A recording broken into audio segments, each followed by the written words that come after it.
बिस्मिल्लाहिर्रहमानिर्रहीम। अस्सलाम वालेकुम। मैं हूं असद एडवोकेट।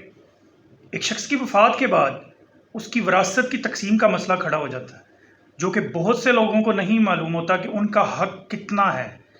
बाज़ दफ़ा बात लड़ाई झगड़े कत्ल तक भी पहुंच जाती है, थाने कचहरियों तक पहुंच जाती है, अगर मरने वाले की जदाद में जो उसके वारिस हैं उनको उनके हक़ के मुताबिक हिस्सा नहीं मिलता।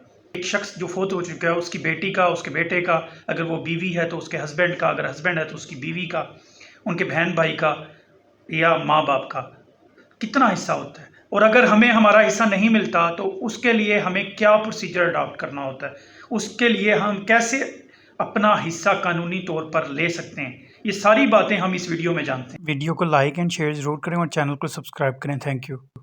पहले हम जानते हैं कि किसका कितना हिस्सा है, फिर आगे चल के हम जानेंगे कि हमने अपना हक विरासत कैसे लेना है। खावंद का हिस्सा, अगर बीवी फोत हो जाए तो खावंद का हिस्सा 1/4 होता है अगर उनके बच्चे हों। अगर उनके बच्चे नहीं हैं तो खावंद का हिस्सा 1/2 होगा।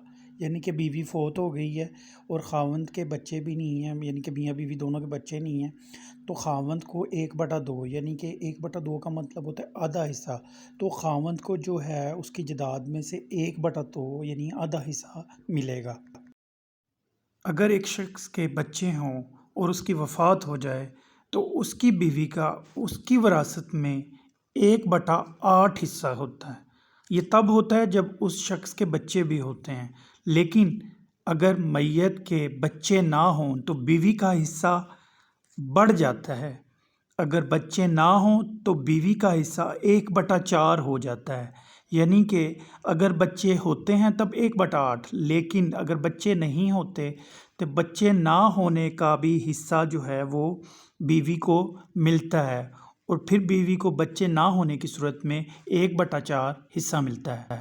एक मैयत की जायदाद में उसकी वालदा का 1/6 हिस्सा होता है अगर मैयत के बच्चे हों या बेटे का बेटा हो या मैयत के बहन भाई भी मौजूद हों।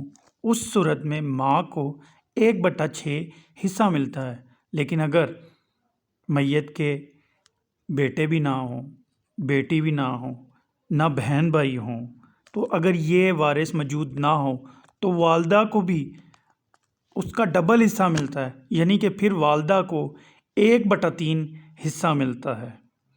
वालदा को हिस्सा बीवी का जो हिस्सा होता है उसको कैलकुलेट करने के बाद फिर वालदा के हिस्से को कैलकुलेट किया जाता है।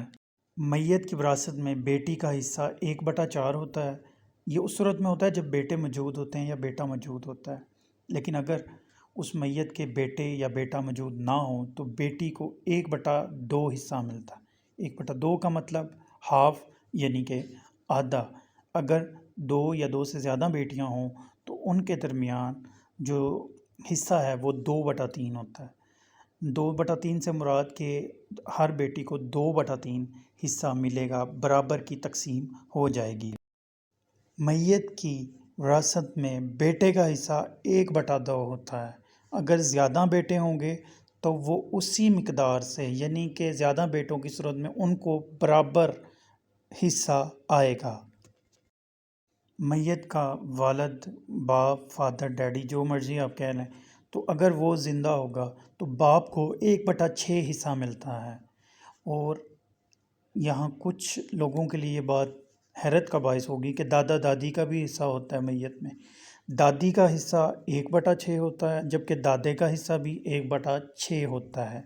लेकिन अगर शर्त क्या है कि उनको एक्सक्लूड, यानी कि उनको इस हिस्से से निकाल ना दिया गया हो अंडर हज्ब। हज्ब से क्या मुराद है? हज्ब से ये मुराद है कि थर्ड पर्सन के थ्रू हिस्सा, क्योंकि दादा दादी को उनके उस मैयत के वालिद की वजह से हिस्सा मिलता है। तो अगर अब वालिद अपनी ज़िंदगी में, मैयत की ज़िंदगी में, अगर ये दोनों इस बात पे कोई रिटर्न कर लें कि मैयत की दादा दादी की ज़िंदगी में जो है उनको हिस्सा नहीं दिया जाएगा, तब उनको हिस्सा नहीं मिलता। अदरवाइज़ दादा दादी का हिस्सा 1/6 होता है।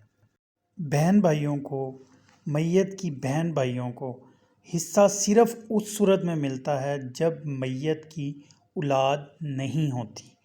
भाइयों को बहनों से डबल मिलता है और बहनों को بھائیوں سے آدھا حصہ ملتا ہے، ٹھیک ہے جی۔ اگر میت کا بیٹا ہو تو بہن بھائیوں کو کوئی حصہ نہیں ملتا، لیکن اگر بیٹی ہو تب بھی بہن بھائیوں کو حصہ ملتا ہے۔ بیٹی کو 1/2 ملتا ہے، جو باقی بچ جاتا ہے وہ بہن بھائیوں میں تقسیم ہو جاتا ہے، اور اس میں بھی بھائیوں کو بہنوں سے ڈبل حصہ ملتا ہے۔ وہ کہتے ہیں نا، جب گھی سیدھی انگلی سے نہ نکلے تو انگلی کو ٹیڑھا کر لینا چاہیے۔ تو ایسے اگر ہمیں ہمارا حصہ نہ مل رہا ہو تو ہم نے عدالت میں ایک کیس دائر کرنا ہوتا ہے، جس کو دعویٰ استقرار حق بولا جاتا ہے۔ ہم نے وکیل ہائر کرنا ہے اور ان کو بات بتا کے دعویٰ دائر کر دینا ہے۔ اس کے لیے ہمیں کیا کیا ڈاکومنٹ ریکوائرڈ ہوتے ہیں؟ اس کے لیے ہمیں ایک تو مرنے والے کا ڈیتھ سرٹیفکیٹ، اور ان کے ساتھ ہمارا رشتہ کیا ہے، FRC وغیرہ اس کی ضرورت ہوتی ہے، اور اس کے علاوہ مرنے والے کی جو جائیداد کی ڈیٹیل ہوتی ہے وہ چاہیے ہوتی ہے۔ اس کے لیے ہمیں اس کی جائیداد کے فرد چاہیے ہوتے ہیں، جو ہمیں پٹوار خانے سے یا پٹواری سے مل جاتے ہیں آسانی سے۔ اس کے بعد ہم دعویٰ دائر کر کے اپنا حصہ لے سکتے ہیں۔ چونکہ قانون وراثت بہت لینتھی ہے، ہر کسی کے جائیداد کے وراثت کے اپنے اپنے مسائل ہوتے ہیں، لہٰذا اگر کوئی بات پوچھنی ہو تو آپ ہم سے کانٹیکٹ کر سکتے ہیں بلا جھجک۔ اس کے لیے آپ کی مفت رہنمائی کی جائے گی۔ Thank you.